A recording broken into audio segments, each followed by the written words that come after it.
پیغمبر آخر زمان، نبی آخر زمان، رسول کون و مکان، کائنات کے دولہا، معصوم آمنہ، نیر بطحا، جناب محمد اللہ صلی اللہ علیہ وسلم کا دنیا میں تشریف لائے ہوئے آج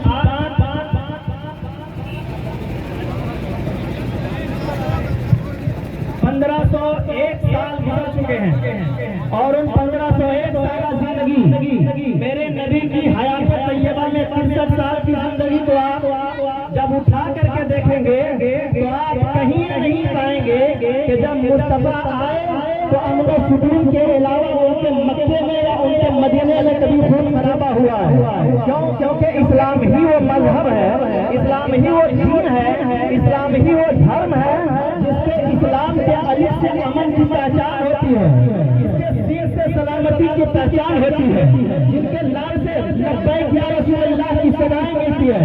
آج ہم نے دیکھا ہے، آپ نے بھی دیکھا ہے کہ پوری دنیا میں عاشقان رسول صلی اللہ علیہ وسلم کا جلوس نکلتا ہے، اور کہیں جلوس میں آپ کو اوپر دبی کرنے والے لوگ نہیں ملیں گے، کہیں گنڈا گردی کرنے والے لوگ نہیں ملیں گے، کہیں پنجابر سے خلفشار کرنے والے لوگ نہیں ملیں گے. کیونکہ میرے مصطفیٰ جان رحمت نے یہ پیغام دے دیا ہے کہ اسلام امن کا مذہب ہے، اسلام شانتی کا مذہب ہے، اسلام پیغام دیتا ہے شانتی کا، اسلام پیغام دیتا ہے امن کا.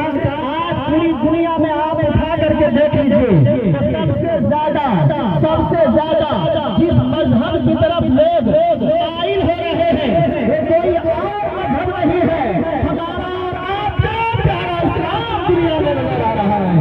پورے دنیا میں میرا اسلام جس کے اوپر سارے لوگ اپنی نجات نچھاور کرتے نظر آ رہے ہیں. لہٰذا میں اور آپ کے پیغمبر کے آئے ہوئے اس دنیا میں 1501 سالہ یہ پوری زندگی اٹھا کر کے آپ دیکھ لیجیے تو ان کو دیکھ کر کے ان کے آنے کے بعد بیوائیں پہ ہنسی ملی وہ مصطفیٰ جان رحمت ہے.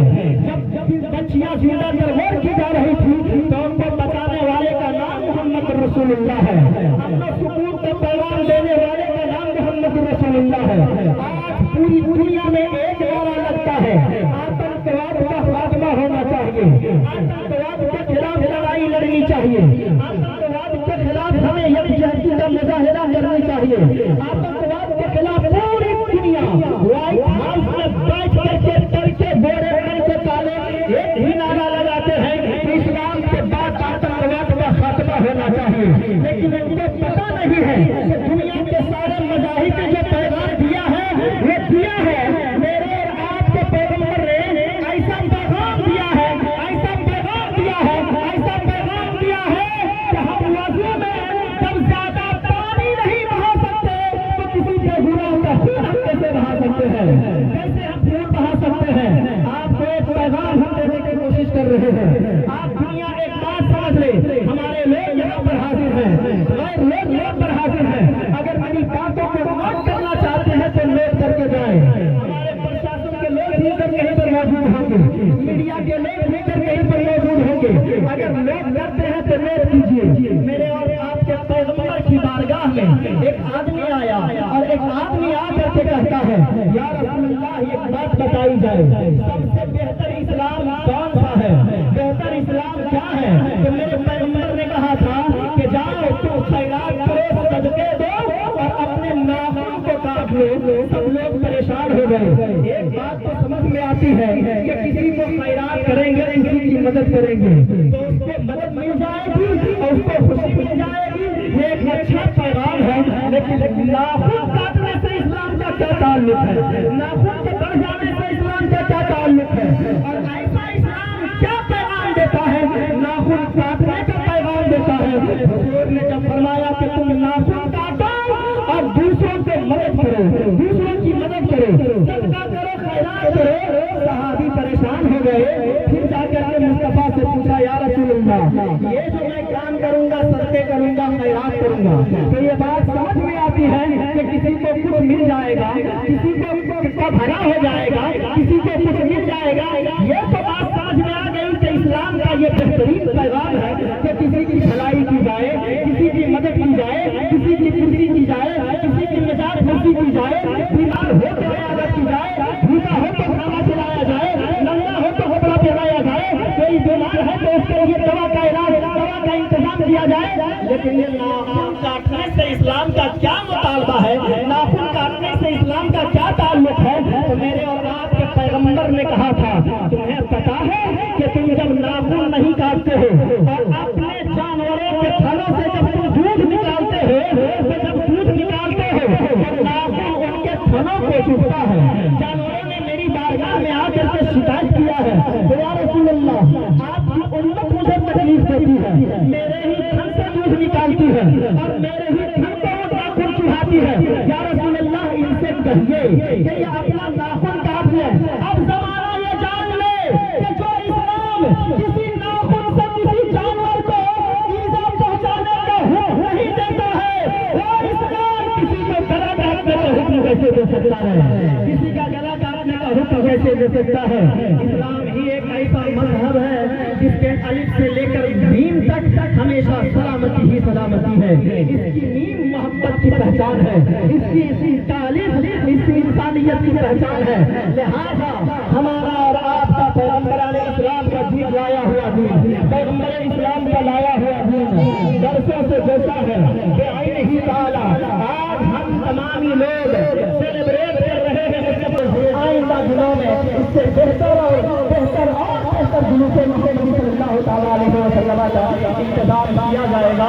آئیے دوسری پڑھیے اللہم صلی علی سیدنا مولانا محمد وبارک وسلم صلی اللہ علیہ وسلم.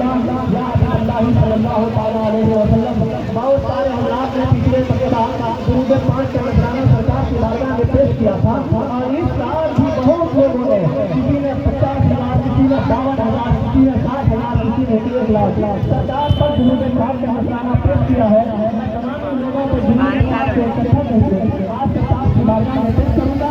آئیے بلند آواز سے نبی مصطفیٰ جان رحمت پر درود و سلام کے نذرانے پیش کر لیا جائے. اور پڑھتے ہیں میرا تیرا ہم سلام سمے بجے تیرا تیرا ہم سلام سہرے تابیتا رے سہرے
وعلى آله وصحبه يوم الجزاء